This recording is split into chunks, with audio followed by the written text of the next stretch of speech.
राधे राधे, हरे कृष्णा।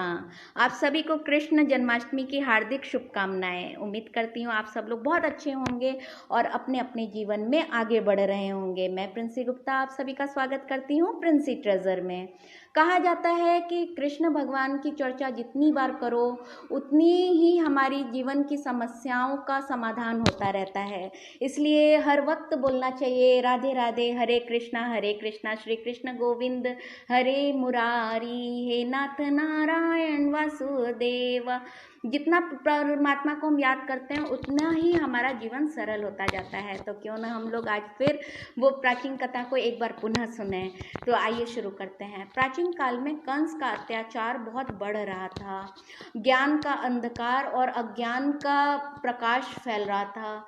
जैसा कि परमात्मा ने कहा है, जब जब धरती पर विनाश होगा, अधर्म होगा, अत्याचार होगा, तब तक मैं धरती पर अवतरित होऊंगा। तो भगवान श्री कृष्ण का जन्म हुआ धरती पर, वो भी उनका 8वां अवतार था भगवान विष्णु का। भगवान विष्णु का 8वां अवतार था भगवान श्री कृष्ण का। तो क्या होता है, कंस अपनी बहन से बहुत प्यार करता है और वह अपने मित्र के साथ अपनी बहन का विवाह कर देता है। खुशी में वह खुद स्वयं रथ हाँककर वसुदेव और देवकी को रथ में ले जा रहा होता है। तभी आकाशवाणी होती है कि हे कंस, तेरा अत्याचार बढ़ गया है, तेरा अधर्म बढ़ गया है और उसका विनाश करने के लिए देवकी और वसुदेव का 8वां पुत्र जन्म लेगा और वो तुम्हारा वध करेगा। इतना सुनना था कि कंस क्रोधित हो जाता है और वो तुरंत रथ से उतरता है, देवकी और वसुदेव को भी घसीटता हुआ रथ से उतारता है और उनका तत्काल वध करने के लिए जैसे ही तलवार निकालता है, वसुदेव और देवकी हाथ जोड़ के विनती करते हैं कि हमारा 8वां पुत्र वध करेगा, हम नहीं करेंगे और कृपया हमें जीवन दान दें। तो कंस कहता है ठीक है, और कंस ने अपने सिपाहियों को बोलकर उन्हें कारागार में डलवा दिया। और जैसे जैसे देवकी और वसुदेव के पुत्र होते थे, कंस उनका तत्काल हत्या कर दिया करता था। 7 पुत्रों की उसने हत्या कर दी। 8वां पुत्र हुआ तो बहुत ही घंघोर बारिश हो रही थी और तभी आकाशवाणी हुई, हे वसुदेव, तुम अपने 8वें पुत्र को अपने मित्र नंदलाल के पास ले जाओ और वहाँ पर उसकी पुत्री से बदल दो। तो इतना सुनना था कि वसुदेव जाग जाते हैं और देखते हैं इधर उधर चारों तरफ, आश्चर्यचकित होकर देखते हैं। फिर देखते हैं कि एक टोकरी उनको कोने पे पड़ी हुई मिलती है।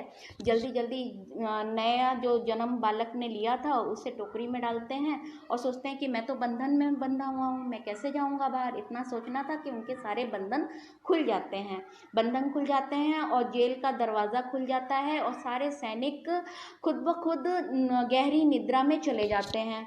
यह देखकर देवकी वासुदेव सोचने लगे, यह जरूर कोई दिव्य बालक है, ऐसा चमत्कार जो हो रहा है। और बारिश बहुत तेजों से जोरों से हो रही थी। तभी वसुदेव कारागार से निकलते हुए रास्ते से गुजर रहे थे। फिर यमुना नदी आती है। अब यमुना नदी कैसे पार करें? परमात्मा के ऊपर विश्वास रखते हुए वसुदेव टोकरी अपने सर पर रखते हैं और यमुना नदी को धीरे धीरे पार करते हैं। तूफान उड़ रहा, बहुत तेज तूफान आ रहा था, परंतु वसुदेव के कंधे के ऊपर तूफान नहीं आ रहा था। ये भी एक चमत्कार था।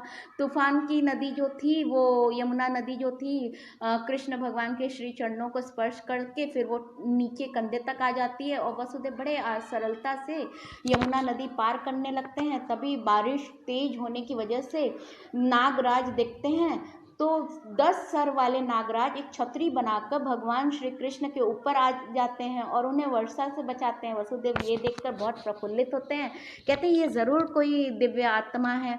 फिर वो पूरी नदी पार करके अपने मित्र नंद बाबा के घर जाते हैं और वहाँ पे यशोदा माता की पुत्री से अपने पुत्र को बदल लेते हैं और वापस मथुरा आ जाते हैं। वृंदावन से वो वापस मथुरा आ जाते हैं और कारागार में वैसे ही वापस लेट जाते हैं और बच्चे को देवकी के बगल लेटा देते हैं। कंस को जब पता चलता है कि देवकी को 8वां पुत्र हो गया है, वो हाहाकार मचाकर वो देवकी से मिलने कारागार में आता है और वो जैसे ही बालक को हाथ में उठाता है और वध करने वाला ही होता है, तभी एक आकाशवाणी होती है और जो बालक को उठाया तो वो बालिका थी, वो माता दुर्गा के रूप में बदल जाती है और वो बोलती हैं, हे कंस, तेरा वध करने वाला तो जन्म कब का ले चुका है, अब वो दिन दूर नहीं जब तेरा वध होगा। और इतना कहकर वो गायब हो जाती हैं। कंस भयभीत भयभीत हो जाता है और अपने राज्य दरबार में वापस चला जाता है।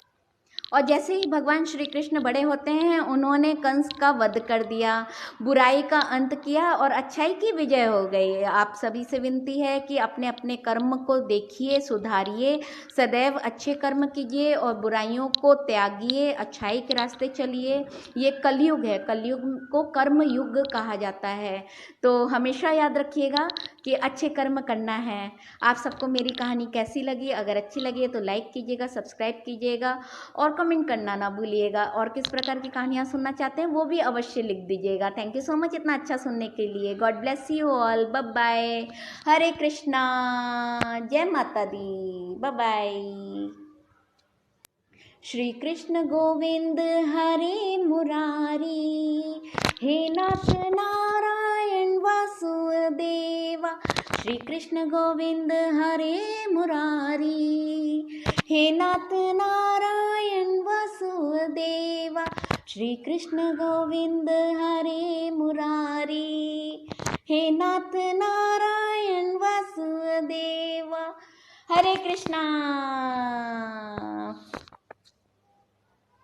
Bye bye. राधे राधे।